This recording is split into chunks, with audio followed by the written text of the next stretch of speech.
Assalamualaikum warahmatullahi wabarakatuh. Selamat bertemu lagi anak-anak dalam pelajaran seni budaya. Pada pelajaran kali ini kita akan membahas tentang patung atau seni patung. Setelah kita mempelajari bab ini tentang patung, siswa diharapkan mampu menjelaskan pengertian patung, mengklasifikasikan jenis patung berdasarkan bentuk perwujudannya, kemudian mendeskripsikan berbagai macam bahan dan media dalam berkarya seni patung. Yang keempat, mendeskripsikan teknik berkarya seni patung. Yang kelima adalah membuat karya seni patung.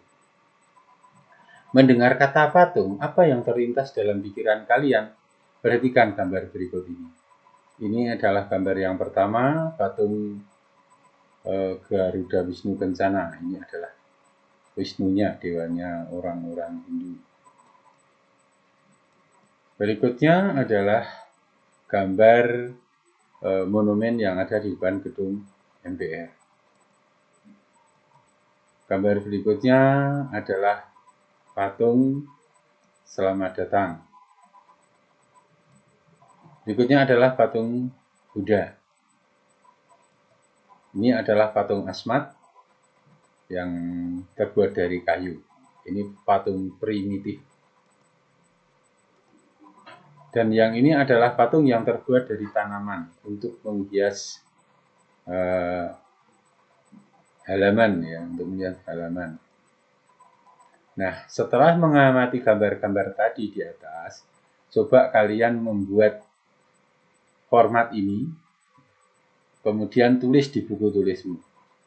Kamu isi, pernah melihat patung langsung atau tidak? Kalau belum, ya kamu tuliskan di sini belum. Kalau yang sudah, kamu tulis sudah. Kemudian mengetahui bahan patung, kira-kira bahan patung itu terbuat dari apa.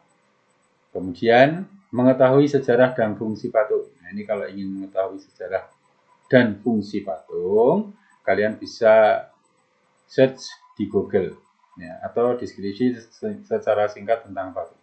Kalian tulis, kalau sudah, terus kalian foto dan kirimkan di grup WhatsApp, ya, di grup WhatsApp di kelas kami. Baiklah anak-anak, sekarang kita membahas pengertian dan fungsi patung. Seni patung adalah cabang karya seni rupa 3 dimensi. Diciptakan dengan metode yang pertama subtraktif. Subtraktif di sini adalah mengurangi bahan seperti memotong, menata, dan lain-lainnya. Nah, ini digunakan media antara lain semen cor. Ya, dibuat cor, kemudian baru dipahat. Kemudian bisa dari batu. Itu juga bisa batu kapur, batu andesit, atau batu kali itu ya. Kemudian ada yang dari karya kayu. Nah, dari kayu, ini seperti ukiran Jepara, patung-patung kayu yang tadi dari suku Asmat itu ya. Dan media keras lainnya, seperti apa? Seperti gips, itu termasuk media keras ya. Bisa juga dengan media yang lain. Berikutnya adalah adiktif. Adiktif ini membentuk model terlebih dahulu dengan seperti mengecor dan mencetak. Jadi dibuat modelnya dulu. Dibuat model, setelah dibuat model, kemudian baru dibuat cetakannya, kemudian dicor atau dicetak. Yang digunakan adalah lilin, tanah liat, dan media lunak lain. Ini pendapat Miko Susanto pada tahun 1983. Sekarang pengertian seni patung. Yang pertama, patung identik dengan sebuah cipta karya manusia yang meniru bentuk. Artinya juga sebagai plastik art atau seni plastik. Karena diartikan sebagai seni bentuk yang memiliki keindahan estetik, tidak hanya bentuk manusia tetapi lebih luas lagi, meniru bentuk apapun. Kalau bisa meniru bentuk apapun, itulah yang disebut dengan patung. Patung ini bersifat 3 dimensi atau benda yang bervolume. 3 dimensi ini artinya mempunyai ukuran panjang, lebar, tinggi. Artinya bisa dilihat di berbagai arah. Depan, belakang, atas, samping kanan, samping kiri. Pada masa lampau sudah dikenal patung primitif seperti patung Asmat di Papua, dan di Sulawesi Selatan atau Tanah Toraja. Kemudian pada masa kerajaan Hindu-Buddha di Jawa Bali banyak sekali ditemukan hasil karya seni patung, terutama di candi Hindu dan Buddha yang bercorak tradisional.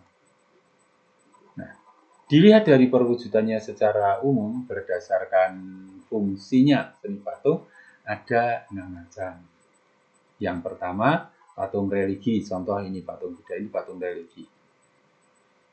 Patung ini dibuat selain untuk seni keindahan atau estetika, tujuan patung ini adalah untuk sarana ibadah atau bermakna religi, makna keagamaan. Patung berikutnya adalah patung monumen.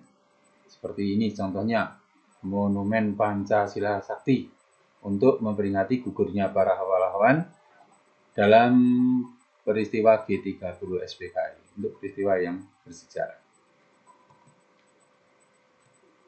Nah, sekarang patung arsitek. Patung arsitek ini untuk melengkapi keindahan sebuah gedung, selain itu juga untuk membuat tumpuan supaya gedung itu menjadi kuat. Patung yang bernilai estetika tapi berfungsi dalam konstruksi bangunan. Patung dekorasi, ini untuk hiasan.